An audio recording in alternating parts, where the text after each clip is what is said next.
do Seminário Bíblico Querix com a paz do Senhor.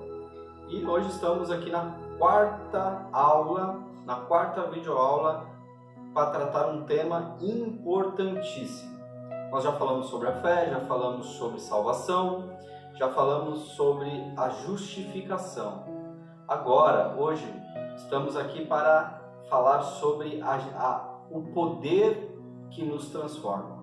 Falar sobre o poder de Deus é algo de extrema importância, porque nos nossos dias nós encontramos muito misticismo, nós encontramos muitas contradições, e essa aula é justamente para elucidar a mim e a você sobre esse tão importante assunto, tá bom? Então, abra a sua Bíblia no Evangelho segundo Mateus, capítulo 22, versículo 29. Enquanto você abre, eu faço uma oração. Senhor, meu Deus, meu Pai, muito obrigado, Senhor, por mais essa oportunidade que o Senhor nos concede de poder gravar essa videoaula, de poder ministrar a Tua Palavra, que o Senhor nos dê objetividade, que o Senhor nos dê clareza nas explicações e que cada um, Senhor, que venha a fazer essa aula, fazer esse curso, que possa receber a Tua graça, receber a Tua bênção. Ensina-nos a ensinar e ajuda-nos a aprender, Senhor, para que o Teu nome seja glorificado, em nome de Jesus.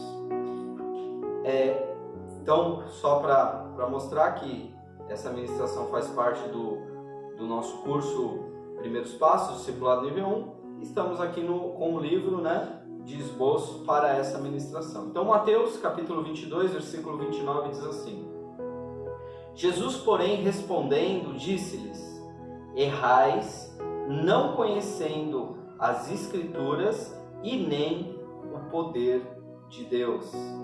Voltando, repetindo. Jesus, porém, respondendo, disse-lhes: errais, não conhecendo as Escrituras e nem o poder de Deus. Então, o primeiro ponto que eu quero aqui enfatizar nessa videoaula é que existe uma importância em conhecer o poder de Deus através das Escrituras, através da Palavra de Deus. É claro que quando falamos de poder, falamos muito sobre a questão da experiência pessoal de cada um, sobre o avivamento. Nós somos pentecostais, nós acreditamos no batismo com o Espírito Santo e vamos até falar sobre isso daqui a pouco, mas é de suma importância conhecer o poder de Deus através das Escrituras. Jesus disse: errais, não conhecendo o poder de Deus e nem as Escrituras Sagradas. E é esse o nosso objetivo.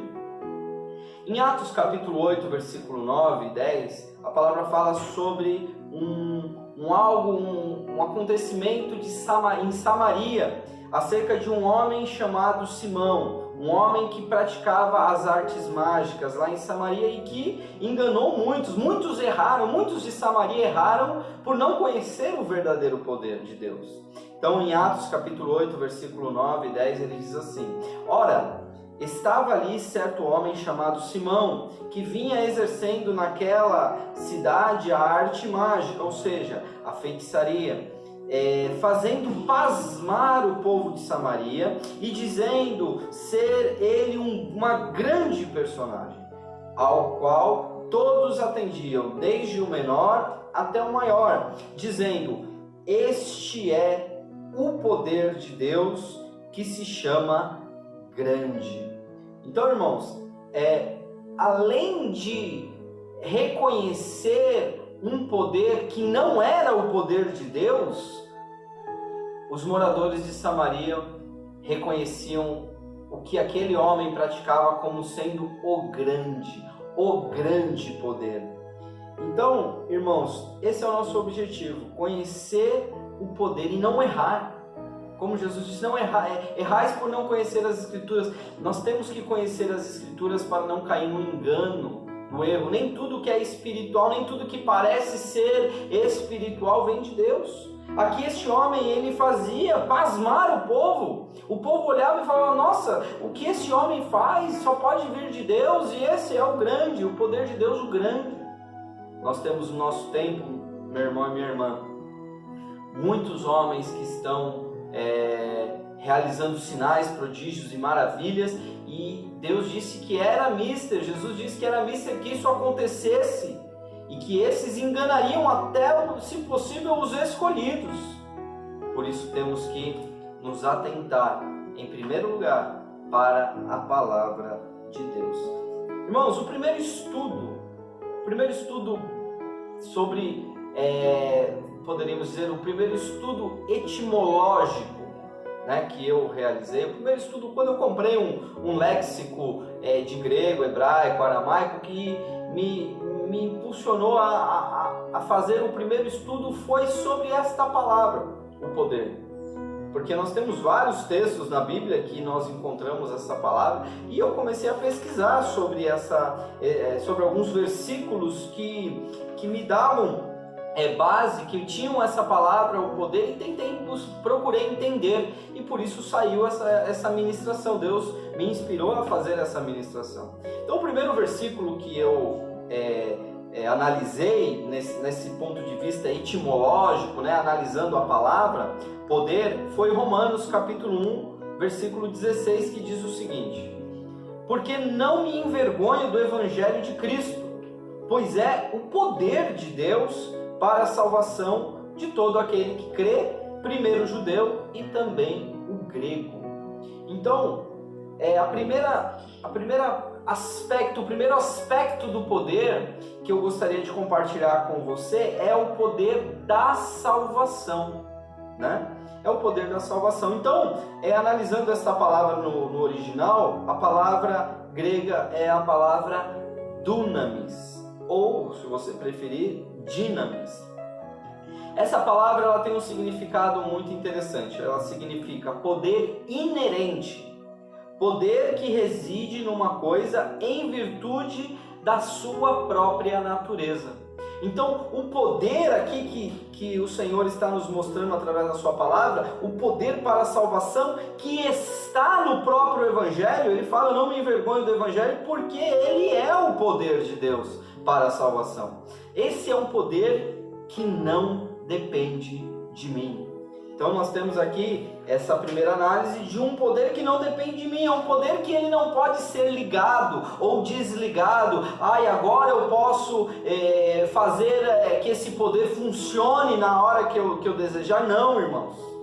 O poder da salvação é um poder dunamis, ou seja, ele possui o poder em sua própria natureza. Ele tem a capacidade de inerente, né? Ele tem um poder inerente por si só. Então o Evangelho, ele é o poder para a salvação de todo aquele que crê. Então por isso que eu e você, meu irmão, nós podemos pregar o Evangelho livremente, sem esperar feedback, sem esperar resposta, porque o próprio Evangelho, a própria pregação do Evangelho é o poder de Deus. Então eu não preciso possuir um poder, por exemplo, de persuasão, eu não preciso possuir um poder de retórica para poder pregar de uma maneira convincente. Não, irmãos, eu e você podemos falar que Jesus Cristo é o Senhor, Jesus Cristo é o Deus que se fez carne e habitou entre nós e morreu no meu e no seu lugar para pagar os nossos pecados, e isso é suficiente para que sejamos salvos. Prega a palavra, meu irmão, que Deus ele vai fazer o resto. O próprio Evangelho é o poder da salvação. Uma palavra interessante que vem dessa palavra dunamis é a palavra dínamo. O que é um dínamo? Hoje nossos carros modernos não possuem mais essa peça. Hoje nós temos, essa peça foi substituída por uma chamada alternador. Mas qual que era a função do dínamo? Era transformar a corrente, a energia mecânica em corrente elétrica. Olha como diz aqui no dicionário o significado do dínamo. O dínamo é um aparelho que gera corrente contínua, convertendo energia mecânica em elétrica através da indução eletromagnética. É encontrado, nos carros antigos e hoje substituído pelo alternador. Então, qual que é a função dessa palavra dínamo? O que é um dínamo? O dínamo, ele recebe, ele tem o poder em si mesmo de transformação. Ele é capaz de transformar uma energia mecânica em energia eletromagnética, eletrônica, elétrica, né? Energia elétrica através da indução eletromagnética. Então isso o que traz para nós como uma aplicação, como um exemplo, que a salvação, o poder dínamo, o poder dunamis em nós produz a transformação. Ele pega, o Evangelho é capaz de pegar essa energia mecânica que nós empregamos, uma energia bios, e transformar ela no poder de Deus para salvar aquele que crê. Deus não mandou os anjos pregar o Evangelho, até que os anjos gostariam dessa missão, mas Deus escolheu a mim e a você para pregar o Evangelho, e o Evangelho tem esse poder de transformar o teu esforço, meu irmão, o meu esforço em estar aqui hoje, ministrando essa palavra, pregando, ensinando o Evangelho, para que aquele que crê, para que o próprio Evangelho transforme o meu esforço em salvação. Amém? Então é bem interessante essa ideia do dínamo. Um versículo que fala sobre também a mensagem da cruz, sobre esse poder da salvação, está em 1 Coríntios capítulo 1, versículo 18, que diz assim: porque a palavra da cruz é loucura para os que perecem, mas para nós que somos salvos é o poder de Deus, o poder de Deus, o poder de Deus. Nós que somos salvos, é loucura para o mundo. Talvez lá no seu serviço alguém fala: mas crer na Bíblia, ir para a igreja evangélica é bobeira, é loucura, isso aí não leva a lugar nenhum. Para eles pode ser loucura, para aqueles que não conhecem, para aqueles que ainda não experimentaram, para aqueles que ainda não foram alcançados por esse poder, para eles é loucura, mas para mim e para você é o poder de Deus. O Evangelho, a mensagem da cruz é o poder de Deus. Amém? Então esse é o primeiro ponto, primeiro versículo que eu analisei, o poder de salvação. Agora o segundo ponto é o poder do batismo com o Espírito Santo, né? O poder do batismo com o Espírito Santo. Em Atos capítulo 1, versículo 8, a palavra diz assim: mas receberão poder quando o Espírito Santo descer sobre vocês, e serão minhas testemunhas em Jerusalém e toda a Judéia e Samaria até os confins da terra. É certo que em algumas versões nessa palavra já vem a virtude do Espírito Santo, que dá mais uma ideia de algo inerente, né, do próprio Espírito. Mas aqui na minha tradução ele fala: mas recebereis poder ao vir sobre vós. E a palavra grega aqui para poder é a palavra dunamis. É a palavra dessa ideia de um poder inerente, ou seja, não pode ser ligado ou desligado. Eu não posso simplesmente orar por alguém e dar o poder para essa pessoa. Não, ninguém tem essa capacidade. O único que pode conceder o poder é o próprio Espírito Santo. Outra palavra que origina dessa palavra dunamis é a palavra dinamite. Olha que interessante, para fazer uma associação com o poder do Espírito Santo, do batismo com o Espírito Santo. Dinamite, para fazer uma dinamite precisa-se apenas de nitroglicerina e terra de atomácia. Apresenta-se puro, maciço e muito leve. Olha que interessante. O que é uma dinamite? Uma dinamite é uma mistura de um tipo de terra de atomácia e a nitroglicerina. É isso que acontece quando o poder do Espírito Santo, do batismo com o Espírito Santo vem sobre a minha vida e sobre a sua vida. É como uma dinamite, é como uma explosão. Quando a nitroglicerina do Espírito Santo, quando o poder de Deus entra em contato com essa terra que somos nós, pó da terra, isso ocasiona em nós uma explosão de poder. E aí nós temos ousadia para pregar o Evangelho, para ministrar. Temos ousadia para ser quem nós nunca poderíamos ser, para fazer aquilo que nós nunca poderíamos fazer. Receber o poder do Espírito Santo é necessário para que possamos fazer a obra do Senhor, executar, realizar a obra de Deus. é uma ferramenta espiritual para nós fazermos aquilo que é espiritual. Olha o que está escrito em 1 Coríntios capítulo 12, versículo 8 em diante, de 8 a 11, diz assim: porque a um, pelo Espírito, é dada a palavra de sabedoria, e a outro, pelo mesmo Espírito, a palavra da ciência, e a outro, pelo mesmo Espírito, a fé, e a outro, pelo mesmo Espírito, os dons de curar, e a outro, a operação de maravilhas, e a outro, a profecia, e a outro, o dom de discernir os espíritos, e a outro, a variedade de línguas, e a outro, a interpretação das línguas. Mas um só é o mesmo Espírito que opera todas essas coisas, repartindo a cada um como quer. Meu irmão, não depende de mim.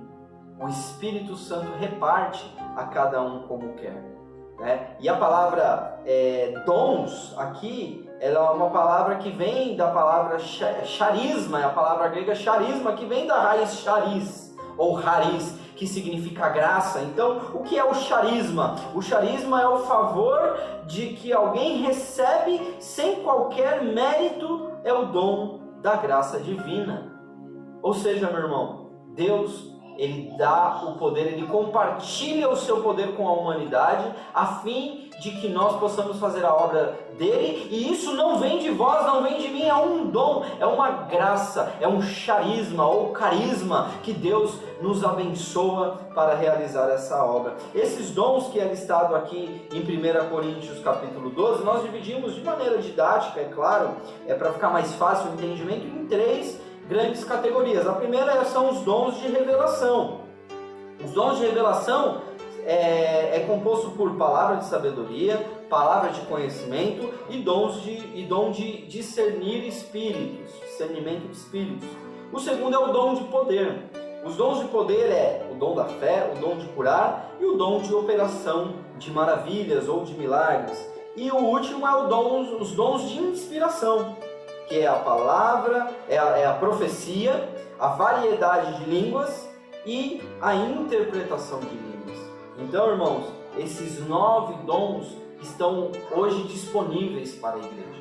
Não é um privilégio de pastor, não é um privilégio de presbítero, de apóstolo, não. Aqui, esses são os dons da edificação do corpo. É os dons que o Espírito Santo distribui a cada um como Ele quer.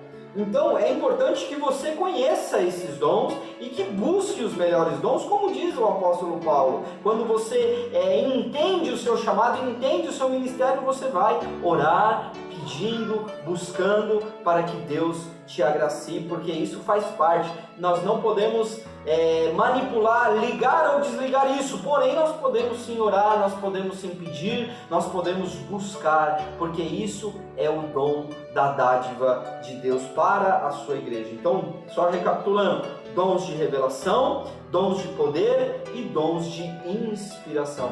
No discipulado nível 2, nós temos cada uma desses dons dissecado ali de maneira bem detalhada, uma ministração para cada um desses dons, e será uma grande bênção, mas isso é lá na frente, lá no discipulado nível 2, tá bom? Por enquanto nós vamos nos atentar somente a descrever essa divisão didática dos dons do Espírito. O segundo ponto, a segunda interpretação desse grande poder, é o poder que depende de mim. Esse primeiro não depende de mim, mas esse que nós vamos ver agora depende de mim. É necessário que eu tome posse, é necessário que eu tome uma posição, que creia e receba isso pela fé. Então o versículo que eu tenho aqui é em João, capítulo 1, versículo 12, que diz assim: mas todos quantos o receberam, deu-lhes o poder de serem feitos filhos de Deus, aos que creem no seu nome, serem feitos filhos de Deus. Todos os que creem, todos os que recebem, Ele deu os poder. Tem algumas traduções que já dizem direito, porque aqui a palavra poder não é o dunamis que nós estamos vendo até agora, é a palavra exousia. Exousia significa poder de escolher, significa licença ou permissão, um poder de autoridade.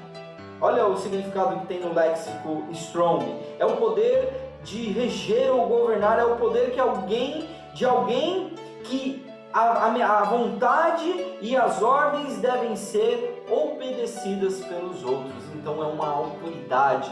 Ser filho de Deus depende de você. Você precisa tomar posse, eu preciso tomar posse da autoridade que Deus já nos deu de ser filho de Deus. É isso mesmo, depende de você e depende de mim. Depois, o poder sobre os inimigos, agora já chegando ao final, o poder sobre o inimigo, sobre os demônios, sobre o diabo. Lucas 10, 19 diz assim: eis que vos dou poder para pisar serpentes e escorpiões, e toda a força do inimigo, e nada vos fará dano algum. Então a palavra exousia aqui também em Lucas 10 fala sobre uma autoridade que Jesus já nos deu lá na cruz do Calvário. Eis que vos dou poder, Ele já nos deu, depende de mim, exousia. Eu preciso tomar posse, eu preciso me posicionar, e quando tiver ali uma situação em que o diabo se fizer presente, eu tenho que repreender, eu tenho que expulsar, eu tenho que tomar a autoridade e dizer: Jesus já me deu esse poder e eu repreendo em nome de Jesus. Poder de filho, poder sobre o inimigo, exousia, depende de mim e depende de você.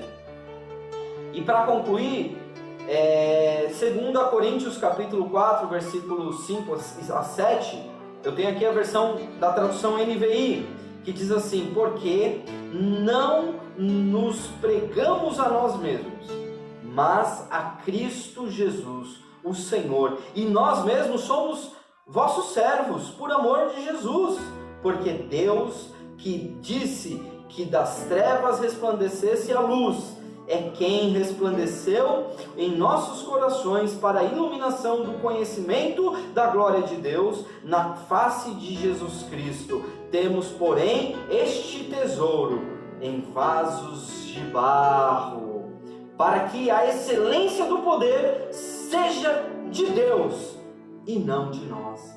Temos esse poder em vasos de barro.